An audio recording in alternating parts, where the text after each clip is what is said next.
नमस्कार दोस्तों, स्वागत है आपका हमारे चैनल वर्मा जी बुंडी पर। आज हम एक बहुत ही महत्वपूर्ण और भावनात्मक विषय पर बात करेंगे। आखिर पढ़ाई करते वक्त नींद क्यों आती है और ध्यान भटकता क्यों है। इस वीडियो में हम आपको बताएंगे कि कैसे आप अपनी कंसंट्रेशन पावर को बढ़ा सकते हैं और पढ़ाई का असली मजा ले सकते हैं। दोस्तों, आपने भी कई बार महसूस किया होगा कि जब हम पढ़ाई करने बैठते हैं तो अक्सर एक प्लान बनाते हैं कि आज कम से कम 5 घंटे पढ़ाई करेंगे, लेकिन जैसे ही किताब लेकर बैठते हैं कुछ ही मिनटों में हमारा ध्यान भटकने लगता है और नींद आने लगती है। इस स्थिति में हम खुद से निराश हो जाते हैं और सोचते हैं कि क्या हम कभी अपने लक्ष्य को हासिल कर पाएंगे। असल में जिसकी एकाग्रता शक्ति यानी कंसंट्रेशन पावर ज्यादा होती है वह व्यक्ति 5 घंटे का काम 2 घंटे में कर सकता है। लेकिन यह समझना भी जरूरी है कि आपका लक्ष्य यह नहीं होना चाहिए कि सारा दिन पढ़ाई में बिता दें। आपका असली लक्ष्य यह होना चाहिए कि जब भी पढ़ाई करें तो आपका मन, मस्तिष्क और आत्मा पूरी तरह से उस ज्ञान को ग्रहण करें और उसे जीवन भर के लिए याद रखें। जब तक हम पढ़ाई को दिल से महसूस नहीं करेंगे तब तक उसमें ध्यान लगाना मुश्किल होगा। ध्यान दें कि जब हम कोई गेम खेलते हैं तो हमें उसमें ध्यान लगाने में कोई दिक्कत नहीं होती, क्योंकि हम गेम को पूरी तरह से एंजॉय करते हैं। यही कारण है कि हमारे ब्रेन में ज्यादा डोपामीन की मांग पैदा हो जाती है, और जब हम पढ़ाई करते हैं तो उस स्तर का डोपामीन या आनंद नहीं मिलता। यही कारण है कि पढ़ाई में हमारा मन नहीं लगता और हम खुद को असफल महसूस करने लगते हैं। दोस्तों, इस स्थिति को सुधारने के लिए सबसे पहले हमें अपने डोपामीन का बैलेंस बनाना होगा। ज्यादा डोपामीन होने से हम जरूरी काम में फोकस नहीं कर पाते और कम डोपामीन से डिप्रेशन जैसी समस्याएं हो सकती हैं। इसलिए हमें एक नॉर्मल लेवल का डोपामीन चाहिए ताकि हम अपने लक्ष्य की ओर मजबूती से बढ़ सकें।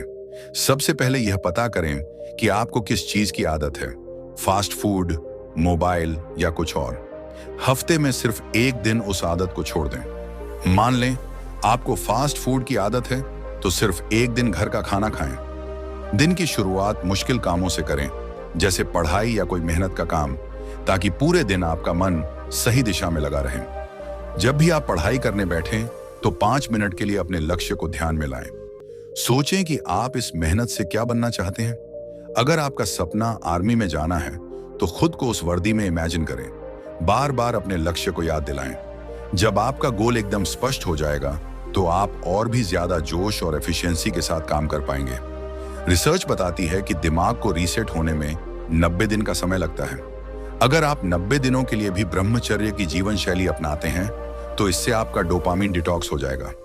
दोस्तों, स्वामी विवेकानंद जी ने 12 साल ब्रह्मचर्य पर जोर दिया है ताकि 13 से 25 साल की उम्र तक युवक ब्रह्मचर्य का पालन करें और उनका दिमाग तेज हो सके।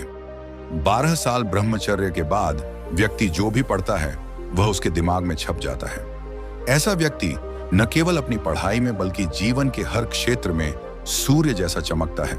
इसलिए अपने जीवन में ब्रह्मचर्य का पालन करें और अपने भीतर की अद्भुत शक्ति को पहचानें। दोस्तों, हम सभी के अंदर अपार क्षमता छिपी है। अगर हम खुद पर भरोसा करें और अपने ब्रेन को सही दिशा में ले जाएं, तो हम हर मुश्किल को पार कर सकते हैं। अपने गुरु खुद बने, अपने भीतर जाएं और अपने शरीर और दिमाग को स्वस्थ रखें ताकि आप नई ऊंचाइयों को छू सकें।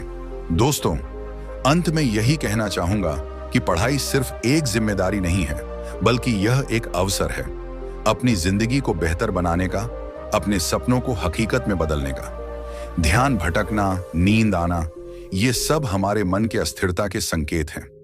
लेकिन अगर हम खुद को सही दिशा में केंद्रित करें, अपने जीवन के असली लक्ष्य को पहचानें और आत्मनियंत्रण का अभ्यास करें, तो कोई भी बाधा हमें रोक नहीं सकती। जैसे सूरज हर दिन उदय होकर हमें नई रोशनी देता है, वैसे ही हमें भी अपने भीतर की शक्ति को पहचानकर हर दिन एक नई शुरुआत करनी चाहिए। याद रखें, एकाग्रता और संयम ही हमें उस मुकाम तक पहुंचा सकते हैं जहां हम न केवल सफल होंगे बल्कि समाज के लिए एक प्रेरणा भी बनेंगे। तो दोस्तों,